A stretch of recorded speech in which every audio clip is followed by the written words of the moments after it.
वो शक्ति, वो ताकत उस नाम में है। उस नाम का ये गुण है, जब उसका सुमन करोगे, उसका ख्याल और ध्यान अंतर में पका लोगे उसको पूरी तरह से, तो आप अपने मन में जो भी ख्याल उठेगा, जो विचार आएगा, या जो भी आप संकल्प उठा के काम करना चाहोगे, सभी संकल्प आपके पूरे होंगे। आप सभी को प्यार भरी राधा स्वामी जी। देखिए, जो आज का सत्संग का विषय है, उसमें महाराज ने बताया कि संतों का संग आपके जीवन को सुधारता है, संतों का संग आपके जीवन में आपके लक्ष्य को बढ़ाता है और आपके परिवार में सुख शांति को लेकर आता है। साथ ही सतगुरु महाराज ने बताया कि जिस व्यक्ति के जीवन में संग नहीं है, सत्संग नहीं है, गुरु नहीं है, उस व्यक्ति का जीवन शून्य है। अगर आप भी चाहते हो आपका जीवन शून्य से उभर कर 100 तक जाए, तो उसके लिए आपको संतों का संग करना पड़ेगा, सत्संग करना पड़ेगा और गुरु के वचनों को मानना पड़ेगा। और साथ ही सतगुरु महाराज जी ने बताया कि अगर आपके अंदर तन का रोग है, मन का रोग है, वो तो सभी सत्संग और भजन बंदगी से, नाम से दूर होंगे। अगर आप नाम का स्मरण करते हैं तो आपके जीवन में आपके मन को सबसे पहले शुद्ध करना होगा। आपका मन शुद्ध होगा तभी आप भजन कर पाएंगे, नाम का स्मरण कर पाएंगे और अपने जीवन को पाक साफ पवित्र बना पाएंगे। तो चलिए आपका कीमती समय सत्संग को शुरू करते हैं। कृपया सत्संग को पूरा सुनकर पुण्य भागीदार अवश्य बनिए। राधा स्वामी। संग सिर्फ इंसान का ही नहीं है, संग शैतान का भी है, इंसान का सोच का भी है। जो भी चीज़ हम दुनियादारी में देखते हैं, उस चीज़ का प्रभाव सीधा हमारे ख्याल पे, विचार पे पड़ता है। हमारे ख्यालों से ही हमारा जीवन बनता है। इस बात को अच्छी तरह से समझ लें कि एक दूसरे के प्रति हमारी जब भावना होती है, किसी से तुम प्यार करते हो, बोलने की ज़रूरत नहीं होती, दूर से देखने से ही तुम्हारा दिल खिल उठता है। किसी से नफरत करते हो तो उसको देखते ही तुम्हारे माथे के अंदर तेवर चढ़ जाएंगे, गुस्सा आना शुरू हो जाएगा, सारी जो बुराई वाली चीज़ें हैं वो हृदय में उछाल मारना शुरू कर देंगी। तो इसलिए संतों का संग, संतों की वाणी, संतों के दर्शन जीव के लिए सबसे उत्तम और सबसे भले। तो कई के सतगुरु बिन हमने देख लिया, कोई भी हमारा मित्र नहीं, सब स्वार्थ के साथी हैं। जिससे भी दुनिया में बात करोगे स्वार्थ की बात करेंगे। और उसके साथ साथ ये गुरु शिष्य का नाता भी स्वार्थ का ही हो गया लगता है। क्यों हो गया? कि वो भी अपने किसी न किसी हित को लेके संतों के पास जाते हैं। किसी को कुछ चीज़ संसार की चाहिए, किसी को कोई चीज़ चाहिए। ये कोई नहीं लेके जाता कि सिर्फ भक्ति के लिए कोई जाए, और सिर्फ भक्ति के लिए कोई जाता है तो उसको वो दूसरी चीज़ों की चाहत की ज़रूरत नहीं है, उसकी कोई इच्छा पैदा नहीं होगी। क्योंकि उस प्रभु की भक्ति करने से हमारी सारी इच्छाएं, हमारी सारी ज़रूरतें और सारी बातें ही पूरी हो जाएंगी। फिर एक एक चीज़ मांगने का हमें क्या फ़ायदा, या एक एक चीज़ के लिए रोज़ रोज़ हम क्यों कहेंगे। जब मूल को पकड़ लेते हैं तो सारा पेड़ ही हमारा हो जाता है।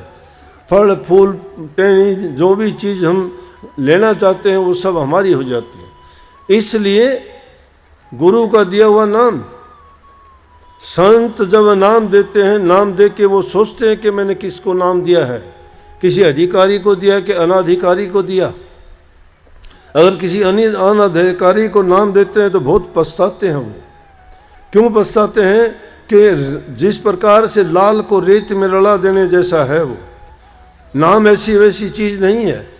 नाम लेके हम संतों से, और हमारा हालात नहीं बदलते, विचार नहीं बदलते, हमारे कर्म नहीं बदलते, दोष देते हैं, गुरु को देते हैं, नाम को देते हैं, अपने आप के अंदर झांक के नहीं देखते कि हम क्या करते हैं। गुरु ने कोई आपसे चीज़ उसके बदले में नहीं ली, गुरु ने कोई आपसे ऐसा समझौता नहीं किया। लेकिन हाँ, गुरु ये चाहता है कि गुरु ने अगर कही भी हैं वो बातें तो वो किस लिए कही हैं? ताकि आपका हित हो। गुरु कहता है कि नाम के बदले में मैं तेरे से चाहता हूँ कि तेरा तन मन और धन मेरा हो गया, और उसके बदले में मैंने तुम्हें नाम दिया है। लेकिन गुरु होगा, उसको आपके न तन की ज़रूरत है, न मन की ज़रूरत है, न धन की ज़रूरत है। गुरु ये चीज़ें तो तुम्हें देता है, तन से नेक काम करवाने की शिक्षा देता है कि तन से भलाई के काम करो, दूसरे की सहायता करो, माँ बाप की सेवा करो, बूढ़े बुजुर्ग की करो, दीन दुखी की सहायता करो। तन की सेवा करने से तन के रोग और कष्ट दूर होते हैं। अगर तुम तन से किसी की सेवा करोगे तो तुम्हारे तन के कष्ट दूर होंगे। दूसरी है मन की सेवा। मन की सेवा प्रभु के नाम के सुमरण से होती है। जो आपको गुरु मंत्र दिया जाता है, उस मंत्र में अगर तुम ध्यान लगा के एकाग्रचित होके दुनियादारी से मन को हटा के उस नाम में अपने मन को लगा दोगे तो आपको ऊर्जा मिलेगी, शक्ति मिलेगी, वो अंदर में प्रकट होगी। वो शक्ति, वो ताकत उस नाम में है। उस नाम का ये गुण है, जब उसका सुमरण करोगे, उसका ख्याल और ध्यान अंतर में पका लोगे उसको पूरी तरह से, तो आप अपने मन में जो भी ख्याल उठेगा, जो विचार आएगा, या जो भी आप संकल्प उठा के काम करना चाहोगे, सभी संकल्प आपके पूरे होंगे, क्योंकि आपने सच्चाई के साथ वो किया है। संत महात्माओं के पास क्या है, इसीलिए तो वो दुनियादारी से अलग होके, दुनियादारी के अंदर रहते हुए ही अलग हो सकते हो। बाहर जाने की जरूरत नहीं कहीं भी। कभी सोचते हो कि घर छोड़ देंगे या कहीं बाहर आश्रम में जाके, आश्रम में नहीं, तुम अगर आश्रम में जाते हो और दुनियादारी की बातें लेके जाते हो, तुमने तो फिर आश्रम को भी दुनियादारी बना दिया है। लेकिन तुम अगर अच्छे विचार लेके घर में ही रहते हो तो घर को ही तुम आश्रम बना दोगे, घर को ही आश्रम बना दोगे। आपस में प्यार करोगे, एक दूसरे का सम्मान करोगे, जबान से मीठे बोलोगे, एक दूसरे की सहायता करोगे। अकेला आदमी क्या कर लेगा? तो जब इंसान का तन से सुखी होगा, मन से सुखी होगा, तो वो आदमी कोई भी काम करना चाहेगा खुशी में ही कर सकता है। अगर किसी के मन में कोई दुख है, पीड़ा है, दर्द है, और उससे आप चाहोगे कि वो भक्ति करे, उससे आप चाहोगे वो ध्यान समाधि करे, नहीं हो सकता। उसको नहीं। परिवार एक प्रकार का उनका एक संगठन है, एक अंग है, एक इकाई है, और उसमें किसी को भी दुख पीड़ा होती है, वो सबको प्रभावित करती है। वहाँ रहते हुए अगर एक को दुख है तो हम भी अपना ध्यान भजन नहीं कर सकते। तो ऐसे हालात में कैसे करेंगे? परंतु जो नाम के रसिया हैं, जो सच्चे भक्ति के लिए लगे हुए हैं, जो अपने कल्याण के लिए गुरु के पास जाके नाम की दीक्षा ली है, तो वो दुख के हालात में भी निश्चिंत और निर्भय होकर नाम को जप लेंगे, क्योंकि उन्होंने अपनी रूह को नीचे के दर्जों से उठा के उस प्रभु के चरणों तक पहुंचाने का प्रयास जो किया है, उस आनंद को और उस रस को जान लिया है। उन्होंने इस दुनियादारी के प्रपंच को भी समझ लिया है कि झूठा है संसार सारा, कैसा तेरा नाता रे। किसके साथ क्या नाता है दुनिया में? कोई किसी के संग चला नहीं, कोई किसी के संग जाएगा नहीं, कोई दुख दर्द पीड़ा किसी की ले नहीं सकता। 2 मिनट भी कोई किसी को अदला बदली नहीं कर सकता कि मेरी उम्र इसको लग जाए। जब कुछ भी किसी को दे ले नहीं सकते, उनके लिए क्या क्या कर जाते हो। और जो तुम्हें सब कुछ बख्श देता है, उसके लिए तुम क्या सोचते हो?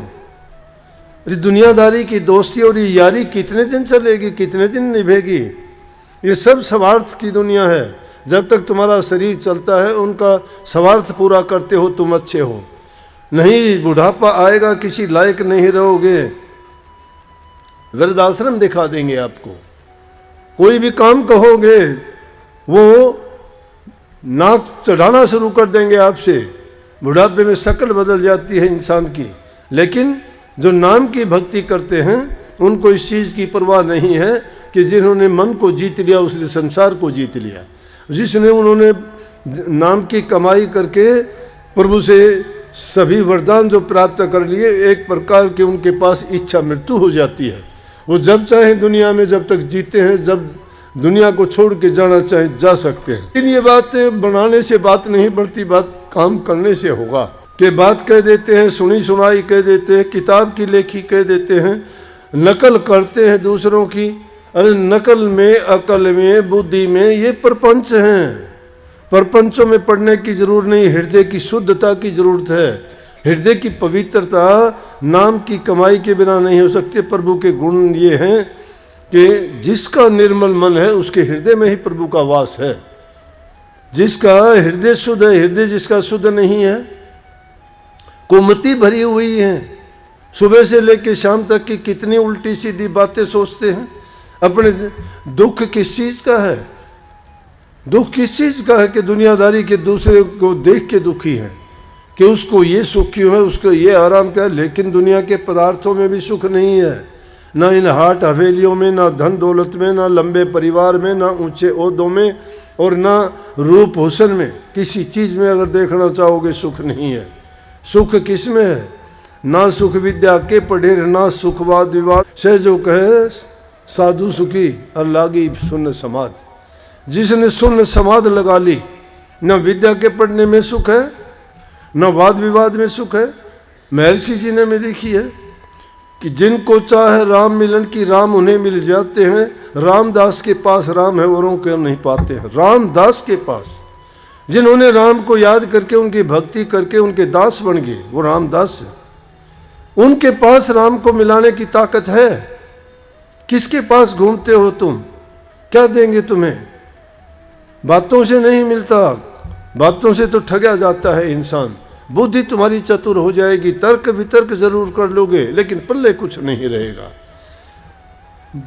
पल्ले जब होगा आपका, जब किसी वीतराग पुरुष, वीतराग जो इसने खुद अपने आप को इस दुनिया से ऊंचा उठा लिया है, उसके पास जाओगे, आपको भी वहीं जोड़ देगा।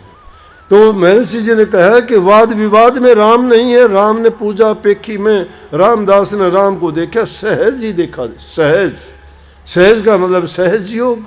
सहज योग क्या है? सुरत शब्द का योग। सुरत शब्द का योग क्या है? कि आत्मा को परमात्मा से मिलाने का तरीका। ये आत्मा तो इसे पिंड शरीर में नीचे के दर्जों में, रूहानी दर्जों में है। स्वामी शब्द जो ऊपर के ऊंचे से ऊंचे दर्जे में बैठा हुआ है, ये उससे बिछड़ी हुई रूह इस दुनियादारी में भटकती है, अज्ञान में है। लेकिन सतगुरु स्वामी जब मिलता है तो शब्द से जोड़ने का उसको तरीका बताता है, करने का रास्ता बताता है। और जब हम उस करनी करते हैं, उस रास्ते पर चलते हैं। गुरु का वचन मान सब लीजिए, हानि हुई तो होने दीजिए। गुरु हमारे हित की बात कहता है ना। अगर तुम्हें लगता है हमारी हानि होगी, होने दीजिए, होने दीजिए, उसमें हानि हो ही नहीं सकती। गुरु की बात में अंतर फर्क नहीं आएगा। गुरु जो करता है हमारे हित की बात करता है हमेशा। प्रवचनों को पूरा सुनने के लिए आपका बहुत बहुत धन्यवाद। हम आशा करते हैं आपने प्रवचनों को बड़े ध्यान से सुना होगा। तो जैसे पहली सात संगत जी आपने सत्संग सुना, महाराज जी ने बताया कि नाम ही आपके जीवन को संवारता है, नाम ही आपको संवारता है, आपके जीवन में पवित्रता को बढ़ता है और आपके परिवार में सुख शांति को लेकर आता है। अगर आपके परिवार में दुख है, कष्ट है या किसी भी तरह का संकट है, तो वो सिर्फ संतों की शरण में, सतगुरु के उपदेशों से और उनकी हर बातों को मानकर ही दूर होगा। गुरु महाराज ने बताया कि इंसान को अच्छे कर्म करने चाहिए। अच्छे कर्म ही आपके जीवन की सफलता की कुंजी होते हैं। अच्छे कर्म ही आपके जीवन को संवारते हैं और बिगाड़ते हैं। अगर आप बुरे कर्म करते हो तो आपका जीवन नरक जैसा बन जाएगा और आप कभी भी जीवन में आगे नहीं बढ़ पाओगे। इसीलिए कर्मों पर विशेष ध्यान दीजिए और अपने जीवन में अच्छे कर्म कीजिए और भक्ति कीजिए, और नाम का सेवन आपके जीवन को बहुत अच्छा बना देता है। तो कृपया गुरु महाराज जी की इन बातों को आप अपने जीवन में अवश्य उतारिए और अपने जीवन को सार्थक, सफल और सुखमयी अवश्य बनाइए। और साथ ही अगर आपको सत्संग अच्छा लगा तो कमेंट बॉक्स में राधा स्वामी लिखकर पुण्य भागीदार अवश्य बनिए। मिलते हैं जल्द एक नए और बहुत ही प्यारे प्रवचनों के साथ। तब तक के लिए आप हमें दीजिए राधा स्वामी।